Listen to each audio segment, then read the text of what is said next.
Hello.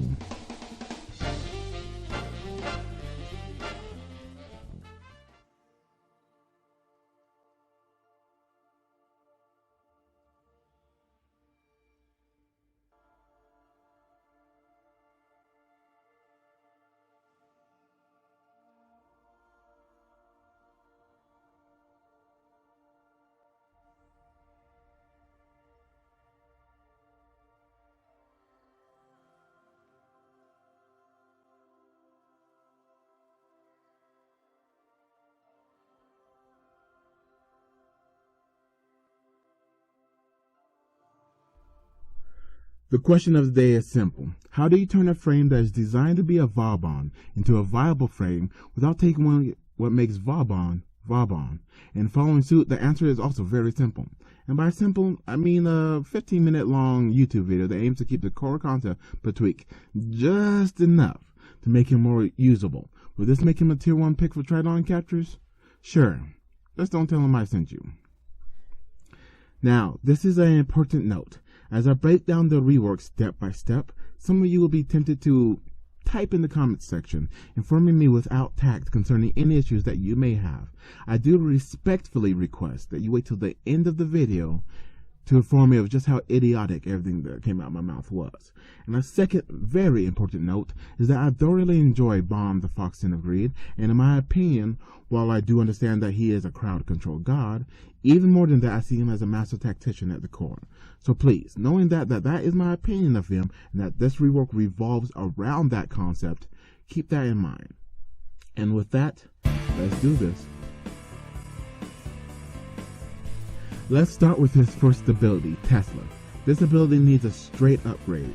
So to start it off, the double damage that you're currently getting with the charging mechanic will just be applied to the base damage, with Vauban doing an extra 10% damage to enemies affected, scaling with power strength, and a 10 energy cost increase to the actual ability cast. The status chance will stay around between 80 and 90% in rank 3. Now charging the Tesla ability will create a Tesla link. Think the Augment mod, with the last Tesla grenade thrown up to about 10 meters away. The being connected will cause 125 slash damage with about a 50% chance of causing the slash proc. Now this means that the mod will need a redo, and what it will actually do now will refresh the duration of all Tesla grenades in the link when a new grenade is added. Increasing the damage without having a charge time changes the ability from being completely useless to slightly almost viable. The damage buff that will gain will make it on par with other frames' first abilities. Nothing amazing, but nothing truly terrible. The energy cost increase will make it initially kept in check until you maximize your builds. The charge mechanic is something you use as a prep tactic. Keep the initial ability cast one-handed so you can do it while you're shooting, reloading, and then change the charge cast to two-handed to emphasize the differences when they should be used. Think of it like this. If you want to do damage, you shouldn't have to stop doing damage to do damage, with the exception being something like the Opticore, where the damage output is insane so it needs that load time to keep it in check. And on the other hand, if you want to set up traps, then those should take preparation. So charging makes sense if you're trying to prepare or control the battlefield like as crowd control, giving the ability a dual purpose. Now this is where you should start to see a certain theme. In my personal opinion, Vauban isn't just meant to control an area, but the floor of war itself. And when defensive style missions were of the utmost importance, that is exactly what he did. My hope is to keep that spirit alive in a live service game that is ever changing. Vauban should be the frame that is not just prepared for any situation, but the one that you prepare. Kind of like how Ash is for people role-playing as ninjas, Vauban should be those who wish to become master tacticians themselves. We are moving Bastille to become the second ability, replacing Mine Layer. Keep it the same. I personally haven't had issues with repelling Bastille not working in months, but if that's still a bug, then that definitely needs to be fixed. Vortex will now be his third ability, and this will be another straight upgrade. Keep all the same stats, but add a 33% defensive reduction of current armor and shield. Emphasis on it being current, not total. Furthermore, this defensive stripping effect needs to act like a debuff that will last the duration of the Vortex, not Cortex, that casts it. Non-stackable, and then that's where the rework argument will come in. When you have the augment equipped, throwing in another vortex will be absorbed by the original, refreshing the duration and adding another debuff of 33% of the current armor. Without the augment modification, let's say you have an enemy with about 100 armor rating affected by Vortex. A deduction of 33 will be removed. If post-Vortex debuff, a corrosive proc reduces a now 67 armor rating down, it will not change the initial 33 from reduction that came from Vortex. And when the Vortex ability ends, the debuff does as well. So if you have 3 Vortexes in one area without the augment, you still get only one 33% debuff, but let's say you have the augment equipped. You can now apply multiple separate debuffs. So let's say if you have 2 Vortex abilities out, the aforementioned 100 armor enemy will not get a 66 damage reduction because while they apply it practically simultaneously, think of it as like debuff 1, debuff 2. So the initial debuff will remove 33%, bringing, let's call him Bob, down to 67 armor rating. Then the second debuff will be applied almost immediately to that value, bringing him down to 44.89 about. And then the third vortex would bring him down to 30.08 armor rating. If you ever played a trading card game, think of it as a chain reaction that happens instantaneously. Due to the innately high energy cost of Vortex, the usefulness of this ability depends greatly on how you build it. In late game, when armor comes into play a little bit more at higher levels, Vortex will have an insane utility tool for stripping armor.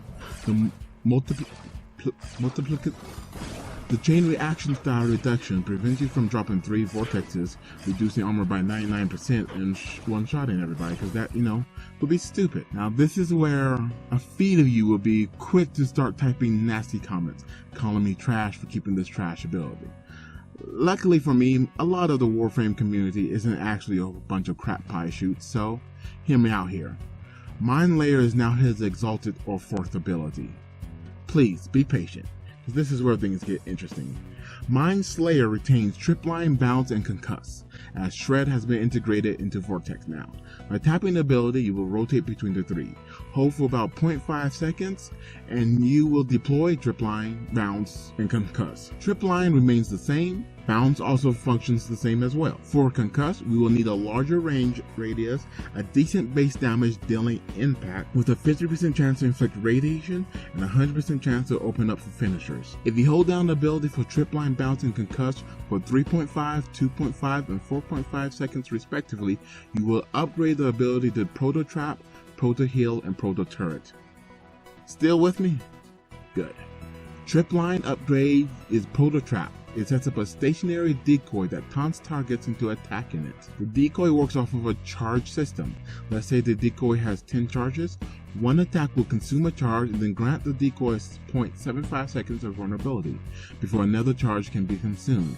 So at 10 charges, the Proto Trap will provide 7.5 seconds of a massive tier 1 taunt, becoming an effective defensive tool. Duration increases the number of charges and is the only stat that will affect it.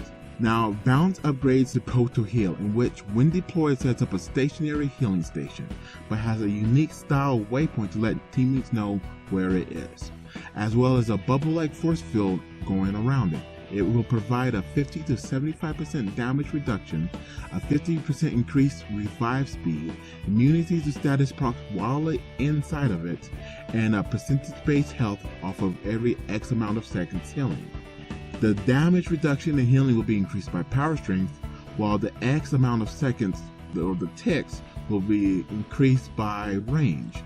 Any enemies that comes in contact with it will ragdoll away. After 4 bounces, the Proto Heal station will break down and disappear. Last but not least is Concuss. It upgrades to a Proto Turret, a stationary, high damage man turret. It will be a semi-exalted weapon, so it will be affected by mods on your primary weapon. Range will scale with fire rate. It will have an even IPS distribution with high raw damage and average crit and status chance, allowing you to build it any way you like via your primary weapon. The unique selling point will be that every X amount of shots is a super shot. The shot will consume 15 to 25 energy from the frame using the turret, affected by the efficiency of the Vauban who cast it. A turret will overheat if the frame using it doesn't have the energy for the super hot shot. The base fire damage is treated like a primary weapon, while the Super Naughty Shoddy is treated like a Warframe ability. So the range will either increase the fire rate for overall damage output, or it will just simply reduce the number of shots needed before you get the Superman ain't got no weakness shots. Tap to rotate, quick hold to use, long hold to upgrade and store, then quick hold again to cast. You can have only one proto out at a time, and then one stored. Duration enhances the proto trap but does not affect the other two. Power strength helps proto heal but doesn't do anything for the proto turret, while range will help the proto turret but negatively affects proto heal. The core idea is that how you build him greatly determines how you play. Go maximum duration to depend mainly on your weapon's capability, using Vortex and proto traps to kill unhindered. Range for more open mass murder, using Bastille and Prototurret to defend points and just wreck everything. Or power strength to utilize Tesla's and concuss damage output, and then have one proto heal station stored and one out at all times, meaning that you're much more prepared and you have to add a survivability. What this does also means that you have to prepare much more than you would with other frames. Next up is the Rework passive ability. The newer passive is a two-part ability I call Prepper. You can call it whatever you want since passives don't have names. The first half is reduced consecutive energy cost. For example, Vortex has a base energy cost of 100. The second cast will activate his passive but not actually affecting it. The third cast will be brought down by 25% and then 50% off of the base for fourth cast. So 4 Vortexes will cost 325 energy, with each consecutive cast after only costing 50% of the original base cost. So for instance, Tesla Grenade would be 30 energy cost, 30 energy cost, 22.5, then the rest will be 1550. Now, casting a different ability will reset this. So if you use Tesla Grenade and then you use one of his other abilities, the next Tesla Grenade would be the full energy cost, allowing you to maximize the effectiveness if you choose to build so. Bastille doesn't really cost much anyway, so the effect will be minimum and almost non-existent for Mind Player. The second half of the passive is an extra companion slot for robotics only, just a single slot, so no weapons attached, but will allow you to have the extra precepts for just a little added utility. That's actually about it. Lastly, just some ideals and notes that didn't make it into the full rework. An alternate passive could be a gear upgrade, enhances the use of any items in the gear slot. Vauban, in my personal opinion, should have the second highest actually, shields after Hildren. It may not be the most useful change, but it would make sense that he would have high shields with him being, the engineer pretty much. If aiming Tesla directly above you, it will actually attach directly to your frame, making Vauban a walking Tesla coil. A Mind Phaser argument could allow you to refresh Proto Trap's charges, pick up the healing station and carry it, and could do something to the Proto Turret, I don't really know. The Vortex argument is also important to note, will have amazing synergy with high damage, low status weapons, so you wouldn't actually ever overstrip, but you could still get the corrosive 75% damage increase while having reduced armor. Okay. Now you can call me stupid. I suppose obviously this is just an attempt to selfishly have one of my favorite frames stay amazing. All his abilities have potential, and I'm tired of reworks that instead of utilizing what makes a frame great, just resets them. I do have a few more rework videos planned, but that's actually not the main focus of this channel. I just had to rush this in hopes that it gets to DE. On that note, if you have requests, let me know, but once again, not the main focus, just warning you now. More entertainment than anything, I'd say. Anyway, thanks for sticking around for a casual rework. I am Mr. Bubbles. Like, subscribe, and more importantly, share it. It would be much appreciated. And to any Warframe partners out there, like I said, this is very important to me. So if you want, or if you're willing to, I guess, you can push this video to DE, and that would mean the world to me. And if you don't want to advertise my channel, that's okay. Seriously, take the video, screen capture or however you have to do it, use your sexy Irish or robot voice to voice over it, and just use it for yours. Any rework video actually that I do, you can steal, you can push, you don't have to put my name on it. I definitely don't mind as long as it helps push the concept. And with that, remember, if you ain't having fun, then what are you doing? Mr. Bubbles, out.